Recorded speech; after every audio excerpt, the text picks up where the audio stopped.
ತನಿಖೆಗೆ ಆಗ್ರಹ ಮಾಡಿದ್ದೀರಾ?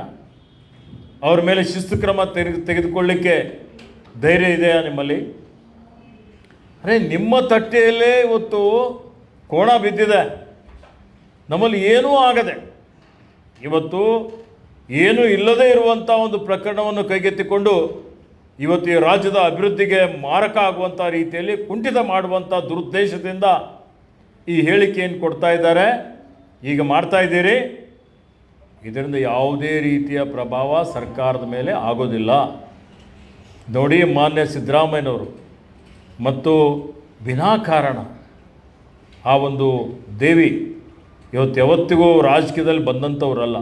ಮುಗ್ಧ ಒಬ್ಬ ನಮ್ಮ ಹಿರಿಯ ಅಕ್ಕ ಮಾನ್ಯ ಸಿದ್ದರಾಮಯ್ಯನವರ ಧರ್ಮಪತ್ನಿಯವರನ್ನು ಇವತ್ತು ಈ ಪ್ರಕರಣದಲ್ಲಿ ಎಳೆತಂದಂಥದ್ದು ನೀವು ಆತ್ಮಾವಲೋಕನ ಮಾಡಿಕೊಳ್ಳಿ. ಇವತ್ತು ಎಷ್ಟು ಕೆಳಮಟ್ಟಕ್ಕೆ ಇಳಿದಿದ್ದೀರಿ. ರಾಜಕೀಯದ ಅಧಿಕಾರಕ್ಕಾಗಿ ಯಾವ ಮಟ್ಟಕ್ಕೂ ನೀವು ಹೋಗ್ತೀರಿ ಅನ್ನುವಂಥದ್ದು ಇದು ತೋರಿಸಿಕೊಡ್ತದೆ. ಹೀಗಾಗಿ ಇವತ್ತು ಸರ್ಕಾರ ಸುಭದ್ರವಾಗಿದೆ. ಮತ್ತು ಇವತ್ತು ನಾವು ಯಾವ ರೀತಿಯಲ್ಲಿ ಕೊಟ್ಟ ಮಾತಿನಂತೆ ನಡೆದುಕೊಂಡಿದ್ದೇವೆ. ನೀವೇ ನಿಮ್ಮ 4 ವರ್ಷದ ಕಾರ್ಯಕಾಲದಲ್ಲಿ ಬ್ರಹ್ಮಾಂಡ ಭ್ರಷ್ಟಾಚಾರದಲ್ಲಿ ತೊಡಗಿ ನಿಮ್ಗೆ ಅವತ್ತೇ ಗೊತ್ತಿತ್ತು 4 ವರ್ಷದಲ್ಲೇನು ಆಡಳಿತ ಮಾಡಿದ್ದೀರಿ. ನಮ್ಮ ಸರ್ಕಾರ ಬರೋಕ್ಕಿಂತ ಪೂರ್ವದಲ್ಲೇ ನಿಮ್ಮ ಬ್ರಹ್ಮಾಂಡ ಭ್ರಷ್ಟಾಚಾರ, ನಿಮ್ಮ ದುರಾಡಳಿತ ಇದೆಲ್ಲವನ್ನೂ ಅರಿತುಕೊಂಡು ನೀವು ಷಡ್ಯಂತ್ರ ಮಾಡಿದ್ದೀರಿ. BJP JDS ಕೂಡಿ ಒಂದು ಕುತಂತ್ರ ಮಾಡಿ ಮುಂದೆ ಸಿದ್ದರಾಮಯ್ಯನವರ ನೇತೃತ್ವದಲ್ಲಿ ಕಾಂಗ್ರೆಸ್ ಸರ್ಕಾರ ರಚನೆ ಆಗ್ತದೆ. ಅದಕ್ಕೆ ಇಂಥದ್ದೇನಾದರೂ ಮಾಡಬೇಕು ಅನ್ನುವಂಥ ರೀತಿಯಲ್ಲಿ ಕೆಲವೊಂದು ದಾಖಲೆಗಳನ್ನು ಸೃಷ್ಟಿ ಮಾಡುವಂಥ ಸಾಧ್ಯತೆಗಳಿದ್ದಾವೆ.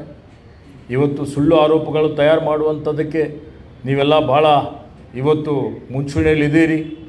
ಅದನ್ನು ಮೊದಲೇ ಪೂರ್ವ ಒಂದು ಯೋಜನೆ, ಪೂರ್ವ ಯೋಜಿತ ಅಂತ ಹೇಳ್ಬೋದು, ಯೋಜಿತವಾಗಿ ಈ ಮೂಢ ಪ್ರಕರಣ ಮಾಡಬೇಕು ಅಂತ ನೀವು ಒಂದು ರೀತಿಯಲ್ಲಿ ಸಂಚು ಮಾಡಿ ಷಡ್ಯಂತ್ರ ಮಾಡಿ ಈ ರಾಜ್ಯದ ಅಭಿವೃದ್ಧಿ ಕುಂಠಿತಗೊಳ್ಳುವಂಥ ಕೆಲಸ ಮಾಡ್ತಾಯಿದ್ದೀರಿ.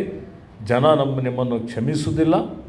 ಹೀಗಾಗಿ ಇವತ್ತು ನಾನು ರಾಜ್ಯದ ಜನರಿಗೆ ಹೇಳಲಿಕ್ಕೆ ಬಯಸ್ತಾ ಇದ್ದೇನೆ, ಇವರು BJPಯವರು JDSನವರು ಏನಿವತ್ತು ಇವರ ಕುತಂತ್ರ ನಡೆಯೋದಿಲ್ಲ. 136 ಜನ ಒಗ್ಗಟ್ಟಾಗಿದ್ದೇವೆ. ನಾವೆಲ್ಲರೂ ಇವತ್ತು ಮಾನ್ಯ ಸಿದ್ದರಾಮಯ್ಯನವರ ಜೊತೆಯಲ್ಲಿ ಮಾನ್ಯ DK ಶಿವಕುಮಾರ್ ಅವರು ಸುಮಾರು ಸಲ ನಾವೆಲ್ಲ ಹೇಳಿದ್ದೇವೆ.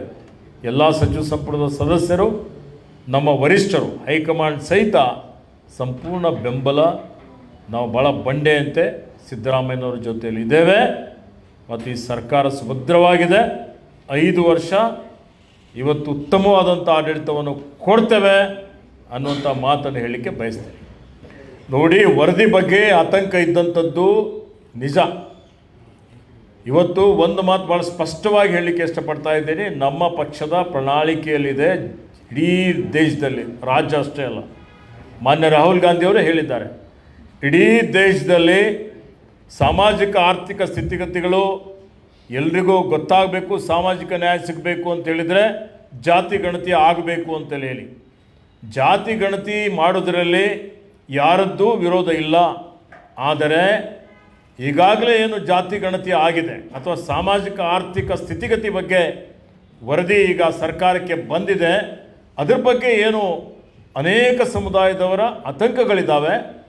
ಆ ಆತಂಕಗಳು ನಿವಾರಣೆ ಮಾಡ್ತೀವಿ ಅಂತ ಮಾನ್ಯ ಮುಖ್ಯಮಂತ್ರಿಗಳು ಈಗಾಗಲೇ ಹೇಳಿದ್ದಾರೆ. ಈ ವಿಷಯದ ಬಗ್ಗೆ ಸಚಿವ ಸಂಪುಟದಲ್ಲಿ ವಿಸ್ತೃತವಾದಂಥ ಒಂದು ಚರ್ಚೆ ಆಗ್ತದೆ. ಆ ಚರ್ಚೆಯಲ್ಲಿ ನಾನು ಭಾಗಿಯಾಗ್ತೇನೆ, ನನ್ನ ಅನಿಸಿಕೆಯನ್ನು ಹೇಳುತ್ತೇನೆ. ಮತ್ತು ನಾವೆಲ್ಲ ಸರ್ಕಾರದಲ್ಲಿದ್ದೀವಿ, ಯಾವ ಸಮುದಾಯಕ್ಕೂ ಅನ್ಯಾಯ ಆಗಲಿಕ್ಕೆ ಬಿಡೋದಿಲ್ಲ.